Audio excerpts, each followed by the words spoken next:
अस्सलाम वालेकुम एवरीवन, आप देख रहे हैं उस्मान शाहिद व्लॉग्स। और बगैर टाइम ज़ाया किए हम लोग जो वो कल के मैच के पोस्ट मैच एनालिसिस जो है वो स्टार्ट करते हैं।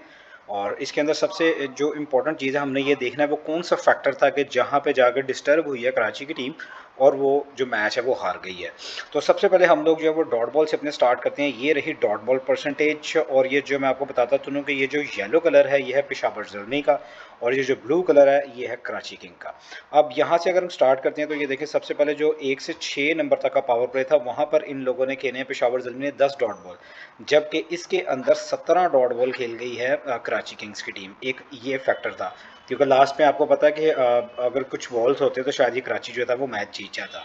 उसके बाद अगर हम 7 से 15 ओवर की बात करें तो दोनों ने ऑलमोस्ट तकरीबन यहाँ पर 9 जो डॉट बॉल्स हैं वो दोनों ने खेले हैं। और लास्ट फेज की अगर बात करें तो यहाँ पे फिर जो है ना कराची किंग्स जो है ना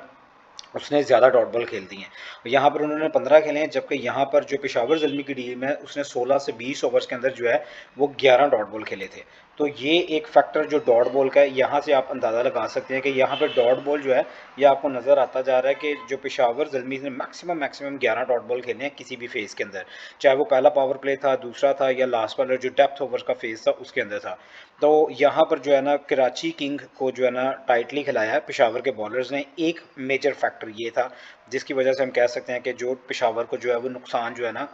सॉरी कराची को नुकसान होना जो है वो थोड़ा स्टार्ट हो गया था।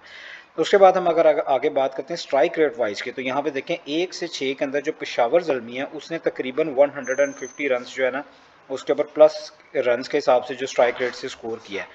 और यहाँ पर ये देखें स्ट्राइक रेट का आपको फ़र्क नज़र आ रहा है कि यहाँ पर जो है यहाँ पे कराची की टीम ने ज़्यादा डॉट बॉल खेले, तो इसका मतलब ज़्यादा डॉट बॉल खेलने की वजह से क्या उसका स्ट्राइक रेट जो है वो नीचे रहा है।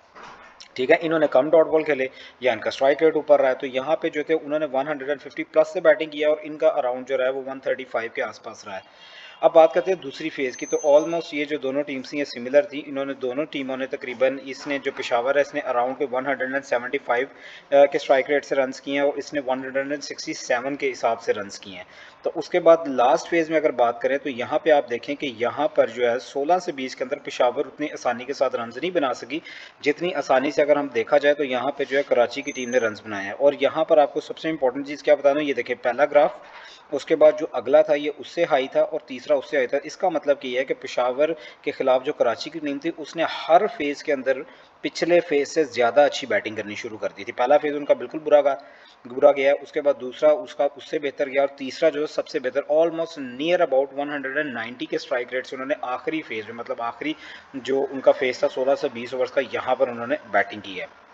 कंपैरेटिवली अगर हम ओवर्स की बात करते चलें तो यहाँ पर आप ये देखें कि कराची जब बैटिंग कर रहा था, कराची जब बॉलिंग कर रहा था सॉरी, तो पेशावर ज़ल्मी ने यहाँ पर एक 23 रन्स का ये ओवर खेला था जो कि हैवी ओवर था, जिसके अंदर काफ़ी अच्छे खासे रन्स, 23 रन्स T20 क्रिकेट में अगर एक ओवर में लग जाए तो बहुत रन्स होते हैं। तो यहाँ पर क्या था, 23 रन्स का एक ओवर खेला और उसके बाद ये क्या था, ये मैच का 5वां ओवर था। ठीक है, उसके बाद से कराची किंग ने जब बैटिंग की तो अच्छा स्टार्ट था, लेकिन वो इसको फॉलो नहीं कर पा रही थी। तो यहाँ पर शुएब मलिक ने जो है वो 13वें ओवर में साकिबुल हसन के एक ओवर के अंदर 21 रन बनाए थे, इसके पैरेलल आ गए। उसके बाद जो दूसरा फैक्टर है जो हारने वाली बात है वो ये है कि इसको अगर आप देखें तो यहाँ पे कराची किंग्स ने बैक टू बैक 3 ओवर सिर्फ 3-3 रन पे खेले, मतलब इन 3 ओवर में सिर्फ 9 रन बने हैं, जबकि आपको 10 के रन रेट के साथ बैटिंग करनी थी और इन तीन ओवर के अंदर 30 रन आने चाहिए थे। और जबकि यहाँ पे देखा जाए तो यहाँ पे कम से कम जो 4 रन का ओवर खेला था पेशावर ज़ल्मी ने, इससे नीचे उन्होंने कोई ऐसा ओवर नहीं खेला कि जिसके अंदर कम रन बने हो। लेकिन ये जो 3 ओवर थे, पांचवा, छठा और सातवां कराची किंग्स की, ये भी कराची को जो डोमिनेट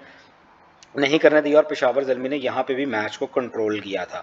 उसके बाद हम अगर बाउंड्रीज की बात करते चलें तो यहाँ पे 15 प्लस जो बाउंड्रीज थी, टोटल 17 चौके लगाए हैं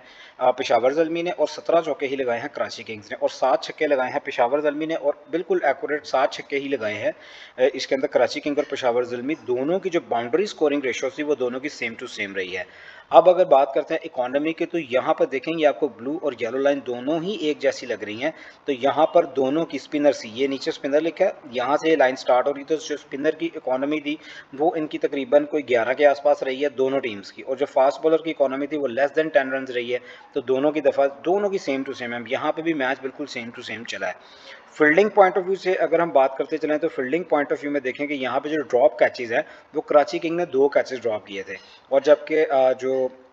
हमारे पास पेशावर ज़ल्मी उसने 3 कैचेस ड्रॉप किए और एक रन आउट चांस भी यहाँ पर मिस किया है। तो जिसकी वजह से यानी थोड़ा-सा मैच के अंदर जो कराची किंग्स ने कमबैक किया था उसकी एक रीज़न ये भी थी कि 3 कैचेस छोड़ देना और साथ में जो है वो एक रन आउट की जो अगर आपके पास ऑप्शन है आपने उसको भी मिस कर दिया तो ऑब्वियसली फिर कराची की जगह कोई भी टीम होती जहाँ एक्सपीरियंस प्लेयर खेल रहे हो तो वो वैसे ही आपको अटैक कर सकते हैं, ये उन्होंने किया। ओवरऑल अगर हम इसके अंदर बात करते चलें तो यहाँ पे देखें ये पेशावर का सारा टोटल जो है ना ये उसकी बैलेंस शीट आप कह सकते हैं रन्स बैलेंस शीट है कि जहाँ पर कराची और पेशावर का कंपैरिजन हम दोनों करेंगे तो इसके अंदर ये है कि 28 डॉट बॉल खेले थे पेशावर ने, यहाँ पे देखे तो उन्होंने 32 डॉट बॉल खेल दिए, 4 डॉट बॉल ज़्यादा। यहाँ पर उन्होंने 50 सिंगल्स किए थे लेकिन कराची किंग्स ने यहाँ पे 56 6 सिंगल्स ज़्यादा किए हैं। यहाँ पर पेशावर ने 17 डबल्स किए हैं और इन्होंने सिर्फ 9 किए। उसके बाद बाउंड्रीज मैंने आपको बताया कि 17 चौके 6 छक्के और यहाँ पे भी 17 चौके और सॉरी 7 छक्के, ये दोनों यहाँ पे दोनों इक्वलेंट हैं एक दूसरे के, बिल्कुल सेम टू सेम बाउंड्रीज आई हैं। और यहाँ पे आप देखें कि 2 स्कोर का फ़र्क रहा है यहाँ पे, जिसकी वजह से ये जो मैच है ना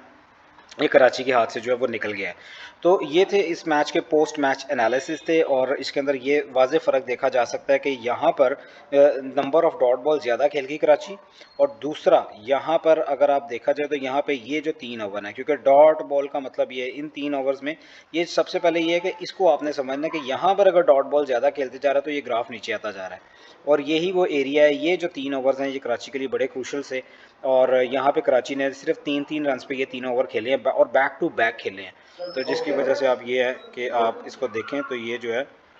काफ़ी जो है ना डिस्टर्बिंग रहा है उनके लिए। तो बाकी अब ये है कि